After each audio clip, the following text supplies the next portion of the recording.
할렐루야. 시드니 우리는 교회 학생부 친구들 모두를 환영하고 축복합니다. 오늘 함께 나눌 하나님 말씀은 누가복음 17장 17절에서 19절 말씀입니다. 누가복음 17장 17절에서 19절 말씀입니다. 같이 한번 보겠습니다. 예수께서 대답하여 이르시되 10사람이 다 깨끗함을 받지 아니하였느냐? 그 9은 어디 있느냐? 이 이방 외에는 하나님께 영광을 돌리러 돌아온 자가 없느냐 하시고 그에게 이르시되 일어나 가라, 네 믿음이 너를 구원하였느니라 하시더라. 아멘. 우리는 지난 2주 동안 예수님 나의 예수님이란 제목으로 예수님의 티칭, 프리칭에 대해서 살펴보았습니다.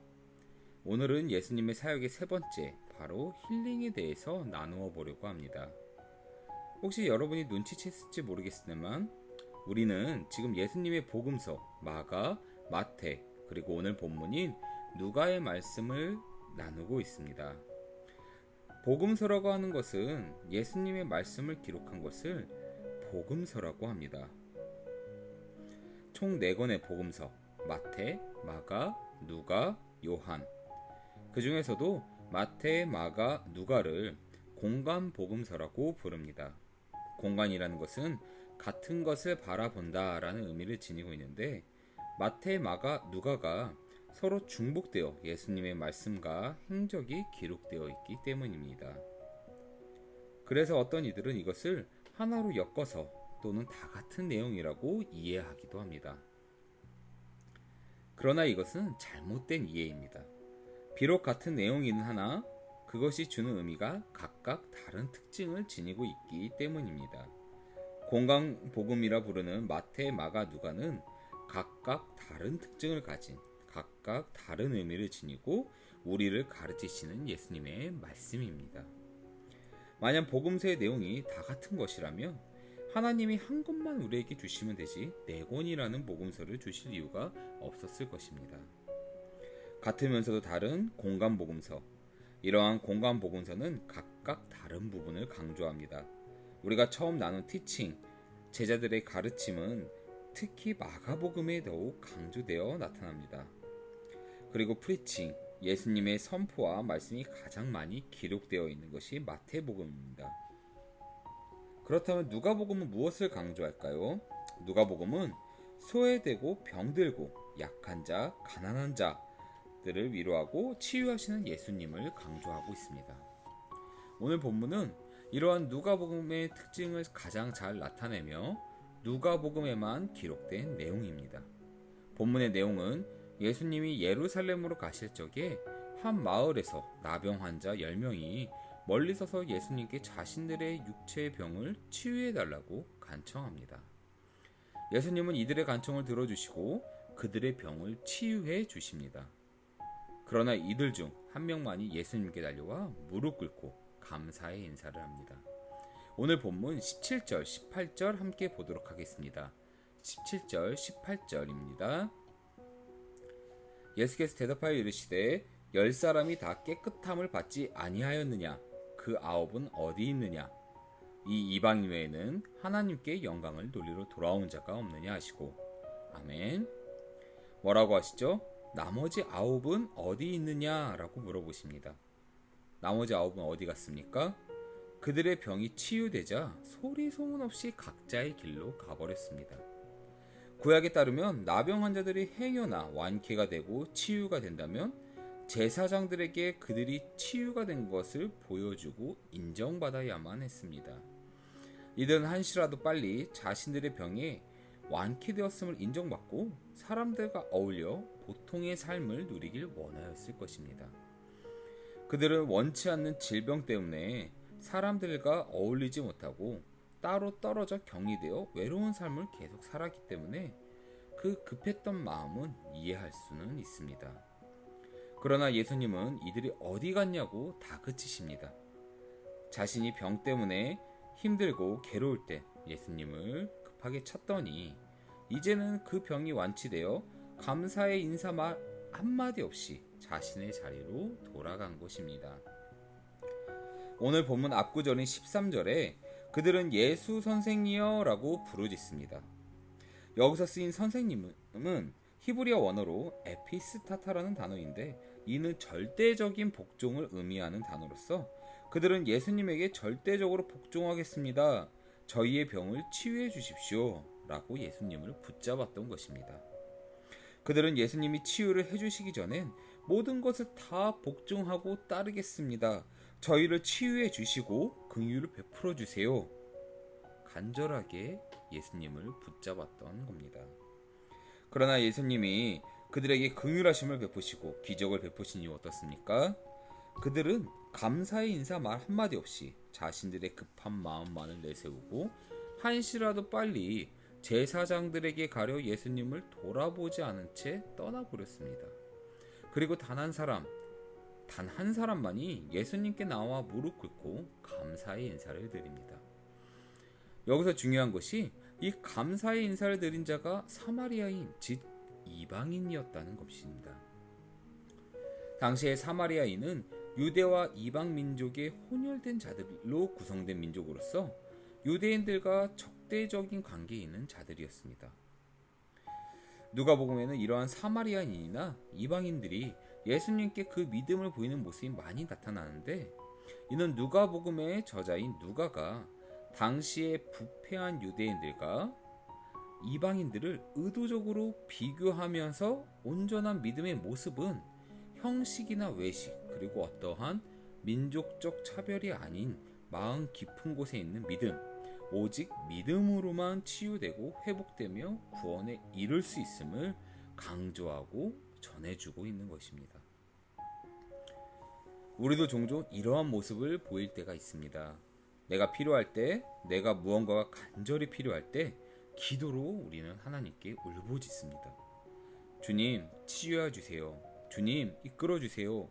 주님, 긍휼함을 베풀어 주세요. 주님은 이러한 간절함을 보시고 그 크신 긍휼함으로 지금껏 그 부족함을 채워주시며 이끌어 주셨습니다. 주님은 언제나 우리의 필요함을 채워주시고 우리의 아픔을 치유해 주십니다. 그러나 우리는 우리가 생각하는 필요함만을 요구하고 그 필요함이 채워지면 다 치유되었다고 착각하곤 합니다.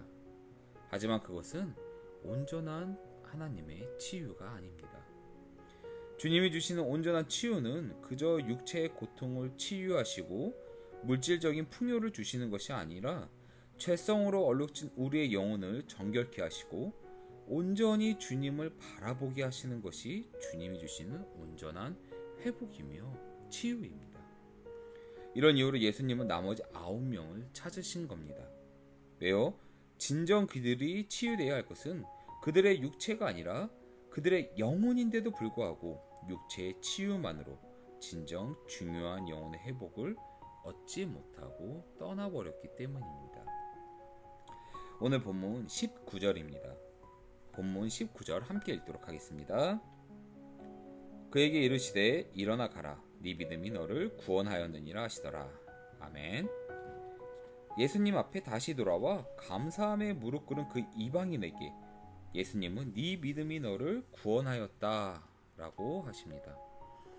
앞서 설명했듯 오늘 본문에 나오는 모든 나병 환자 10명의 나병 환자는 예수님에 대한 믿음이 있었습니다.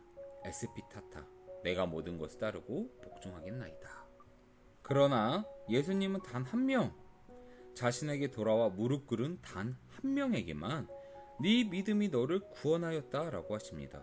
믿음이 너를 구원하였다. 예수님은 돌아온 한 명에게 구원의 은혜를 베푸십니다. 오직 단 한 명만이 온전한 회복을 얻을 수 있던 것입니다. 우리는 예수님의 치유와 기적을 떠올릴 때면 귀신을 퇴치하시고 병든 자를 고치시고 죽은 자를 살리시는 예수님의 권능과 능력만을 바라볼 때가 있습니다. 그것만을 바라보며 예수님이 행하신 놀라운 기적이 나에게도 나타나길 바라며 기도하곤 합니다.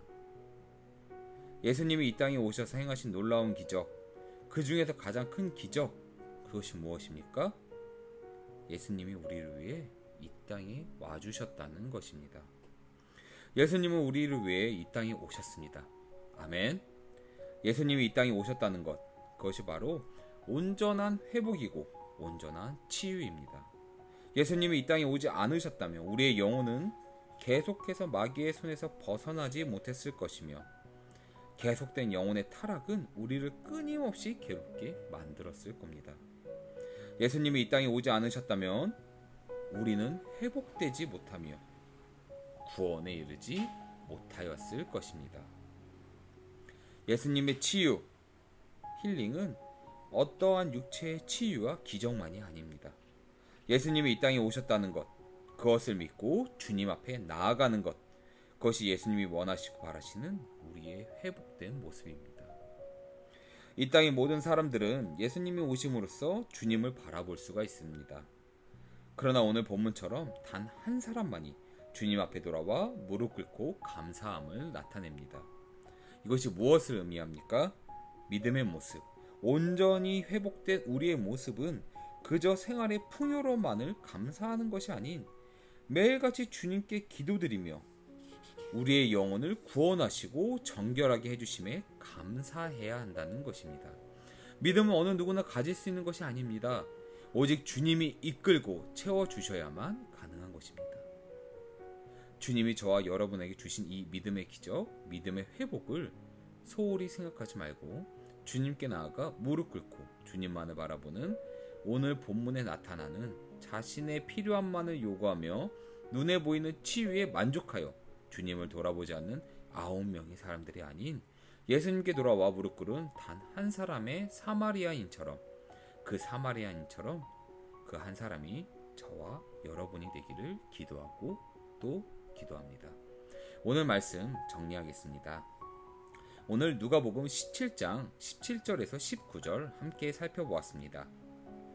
다시 한번 누가복음 17장 17절에서 19절 함께 읽도록 하겠습니다. 함께 읽겠습니다. 예수께서 대답하여 이르시되 10사람이 다 깨끗함을 받지 아니하였느냐? 그 9은 어디 있느냐? 이 이방인 외에는 하나님께 영광을 돌리러 돌아온 자가 없느냐 하시고 그에게 이르시되 일어나 가라 네 믿음이 너를 구원하였느니라 하시더라. 아멘. 오늘 함께 나눈 내용 3가지. 첫째, 예수님은 우리의 필요함을 언제나 들으시고 채워주신다. 둘째, 예수님께 감사하며 예수님을 바라볼 때 온전한 회복을 이룰 수 있다. 셋째, 예수님의 진정한 치유와 회복은 이미 이 땅에 오심으로써 이루어진 것이다. 우리가 힘들 때 의지할 수 있는 분이 바로 예수님이십니다.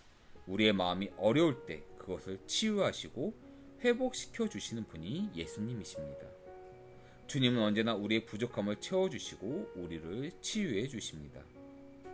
이번 한 주도 예수님의 진정한 회복, 진정한 치유는 예수님이 일으키시는 눈에 보이는 기적뿐만 아니라 우리를 위해 이 땅에 오셔서 우리를 온전한 회복으로 그리고 구원의 손길로 붙잡아 주시고 이끌어 주시는 것이 진정한 회복이며 치유라는 것을 마음 깊이 새기며 감사함을 나타내는 저와 여러분 될 수 있기를 바라겠습니다.